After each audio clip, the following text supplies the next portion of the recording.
Père Berthier Eyer, bonjour. Bonjour mon père. Vous êtes missionnaire au Oblat de Marie Immaculée. Vous êtes de passage à Kinshasa, venant d'Ifanzondo où vient de se tenir l'assemblée provinciale de votre congrégation. Ouais. Vous êtes en route vers Songololo. Vous êtes curé de la paroisse Saint-Joseph de Songololo au diocèse de Matadi.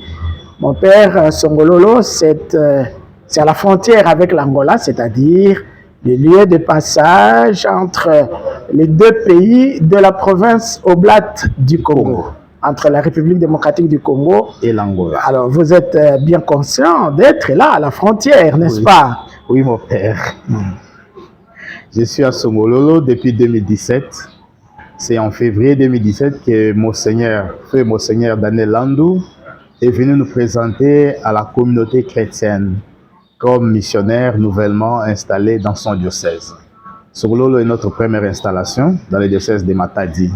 Nous sommes justement à la frontière de l'Angola, comme vous dites, et nous avons une chapelle à Lufu, c'est la cité frontalière. La fameuse cité de Lufu. Exact. On la connaît pour le commerce. On la connaît pour les commerces. Et la douane. On la connaît pour le commerce et la douane, mais il y a plus que ça. Beaucoup de fidèles qui viennent de beaucoup de diocèses, de beaucoup de provinces du pays. Et quand ils arrivent à Lufu, même pour les commerces, leur première référence, c'est l'église, les chrétiens catholiques. Et le dimanche avant la messe, on en présente presque une vingtaine de nouveaux venus. À la fin de la messe, on demande qui sont venus prier pour la première fois. Il y a presque une vingtaine de personnes qui se lèvent tous les dimanches que nous présentons. Et ils vous le disent, ils sont contents d'avoir retrouvé là l'église catholique. Nous célébrons la messe en semaine et les dimanches, parce que c'est une communauté importante. Voilà. Mais Lufu, ce n'est pas Songololo. Lufu est à 18 km de Songololo. Nous résidons à la mission à Songololo et nous nous déplaçons pour aller célébrer l'Eucharistie en semaine, comme en dimanche aussi. Il reste que nous ayons un peu plus de permanence pour les écouter. Quand la messe finit, on se rend vraiment compte qu'il y a besoin d'écouter des fidèles. Il y en a qui sont dans les besoins d'être écoutés, de parler. On leur donne rendez-vous, ils viennent à Songololo, mais ce serait intéressant que nous soyons sur place. Nous parlons un tout petit peu d'une pastorale des migrants. Ils arrivent là-bas pour deux affaires. Ils viennent chercher les moyens de vie. Ils se retrouvent pas. Et l'église devient un lieu d'accueil très important pour eux. Ils ont besoin d'être écoutés, d'être accompagnés. Vous êtes une grande communauté oblate à Songololo? Je peux dire oui. Nous étions même jusqu'à 5 oblats il y a 2 ans. Il y a 2 ans. Mais actuellement, nous sommes 2. Ça vaudrait la peine que nous ayons plus de personnel pour desservir non seulement la mission et Lufu, mais la grande paroisse de Songololo qui compte environ 52 CVB maintenant. Et nous assimilons aussi les écoles au CVB. Nous en avons 27 dans la paroisse. La plus éloignée du centre de Songololo, c'est combien de kilomètres? C'est 150 km. Nous allons à la frontière avec la paroisse d'Inga, juste le fleuve qui nous sépare. Où il y a le barrage d'Inga? Oui, nous allons vers le barrage d'Inga. On entend le bruit du barrage, on l'aperçoit au loin, et voilà, nous nous arrêtons là, comme paroisse de Songololo. Alors, Père Berthier et hier, les missionnaires Oblat de Marie Immaculée sont arrivés, voilà à peu près 100 ans, disons, 93 ans maintenant, 93 ans maintenant, ils sont arrivés dans l'actuel diocèse d'Idiofa et on assimile assez souvent les Oblats au diocèse d'Idiofa, c'est-à-dire à la langue monokutuba, pour ne pas dire Kikongo. Ouais. Donc, à Songololo, vous parlez le Kikongo, il n'y a pas de problème de langue à ce niveau-là, n'est-ce pas? Nous parlons les monokutuba, les Kikongo d'Idiofa ou du Grand Bandundu, nous nous faisons comprendre. Et ils parlent aussi les Kikongo de l'État, comme on dit, de Matadi, parce que ça ne se parle pas couramment à Songololo. Nous les comprenons et sur place, nous apprenons les Kindibu, que l'on appelle aussi les Kikongo indigènes, disons. C'est un vieux Kikongo. Il faut l'apprendre. Il faut l'apprendre. C'est la langue liturgique au diocèse de Matadi? Exact, c'est la langue liturgique du diocèse de Matadi, de tous les diocèses.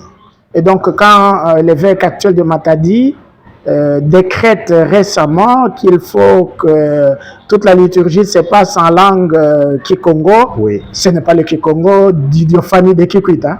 L'évêque parle de Kikongo dans toutes ses variétés. À ce moment-là, les Kikongo d'Idiofa et de Kikwit aussi se retrouvent. Parce qu'il y a beaucoup de variantes dans les Kikongo chez nous. Et il arrive que les prêtres nouvellement venus à Songololo prêchent en ces Kikongo-là, ils se font comprendre, il n'y a pas de problème. Alors, Père, hier, Quelle autre différence y a-t-il au diocèse de Matadi à Songololo par rapport au diocèse d'Idiofa? Qu'est-ce que vous avez dû apprendre d'autres comme missionnaire là-bas? Ouais. Oui, il y a bien des différences. Je peux parler du point de vue de la liturgie. À Matadi, on chante principalement en langue locale. Ce n'est pas en lingala comme de plus en plus dans le diocèse d'Idiofa et de Kikwit. Ce serait les 2% de l'ensemble des chants programmés, principalement en langue locale. Ouais, ça, dans la liturgie, c'est vraiment une grande différence. Et à Matadi, la liturgie est un peu plus posée, si vous voulez, hein, un peu plus posée. C'est-à-dire quoi, un peu plus posée? On ne danse pas beaucoup? Non, on ne danse pas beaucoup. Il y a pas beaucoup d'extravagance, comme on dirait. Il n'y a pas beaucoup de débordements. Vous appelez ça extravagance et débordement? Dans la danse, par exemple. Non, ça, nous ne le connaissons pas. Et plus rien d'autre parce que vous êtes au Congo, donc les missionnaires Oblats qui part de Kikwit, d'Idiofa vers Matadi, vers Songololo, en fait, il n'est pas tellement missionnaire étranger. Hein. Ça ne se ressent pas. Non, ça se ressent. Il est missionnaire étranger. Il part d'Idiofa, de Kikwit, c'est pas pareil. La culture du milieu n'est pas pareille à celle d'Idiofa. Et les habitudes ne sont pas les mêmes aussi. On arrive, on découvre un autre peuple et on essaye de s'insérer dans ce peuple-là. On le remarque lors de nos réunions, des conseils paroissiales par exemple, ou d'animation des communautés. Mais ça, nous le découvrons petit à petit. Parfois, on arrive comme si on était chez soi, mais après on se rend compte qu'on n'est pas chez soi, on n'est pas à Idiofa, ou on n'est pas à Isangi, on a été missionnaire. À l'époque, on Berthier hier a été missionnaire à Isangi, ouais, dans l'actuelle province de la Chopo. C'est plus loin. Et donc là, vous aviez ressenti vraiment la différence. Oui, il y a vraiment de la différence. Et alors, au diocèse de Matadi ou dans la paroisse Saint-Joseph de Songololo, qu'est-ce qu'on attend des missionnaires Oblats finalement? Maintenant, il y a plus d'attente du côté de Loufou. Parce que Songololo, c'est une vieille mission où les missionnaires se sont établis depuis des années. Quels missionnaires? Les missionnaires rédemptoristes. Après eux, des abbés ont desservi la paroisse pour quelques années. Et maintenant, nous sommes revenus. On dirait que les gens sont très contents d'avoir retrouvé des pères. Ça, on les entend dire. Hein? On félicite beaucoup Monseigneur Lando qui a pris la courageuse décision de faire venir des pères à la paroisse. Et du côté de Loufou, on aimerait une présence permanente du prêtre. Ouais, du prêtre, ça se ressent. Et par rapport à Songololo, nous avons beaucoup plus de fidèles à Loufou. Je vais dire la mission. Même dans le village, l'église des Péris. Mais à Loufou, il y a un grand engouement de fidèles. Nous bâtissons en grand nombre. Oui, entre la ville et le village, une grande différence? Oui, il y a une grande différence. Maintenant, avec les moyens de vie, nous allons aussi rarement au village. Depuis plusieurs années, et même ceux qui nous ont précédés. Hein. Et le fait que le prêtre ne pas aller souvent, régulièrement au village, nous perdons la chrétienté. Mais aussi, il y a un exode rural. Beaucoup quittent les villages vers la ville. On a célébré une fois avec une dizaine de fidèles. Quand on rentre une autre année, on peut trouver 5, 6, qui se sont déplacés. Père Berthier hier, l'actuel évêque de Matadi, Monseigneur Giro Pindi, lui, qu'est-ce qu'il attend des Oblats? Est-ce que l'évêque a eu des attentes particulières qu'il aurait exprimées? Les attentes particulières, nous avons surtout abordé ces dernières années la situation de la cité de Loufou. Oui. Et Monseigneur serait content de nous voir établir à Loufou. C'est l'une de ses attentes. Et que les provinciales s'arrangent à trouver des missionnaires pour que le peuple dédié à Loufou ait une permanence de prêtres, une présence permanente de prêtres. Et la pastorale à Loufou, il attend ça de nous. Alors, Père Berthier hier, bon retour au diocèse de Matadi, bon retour à Songololo et à Loufou.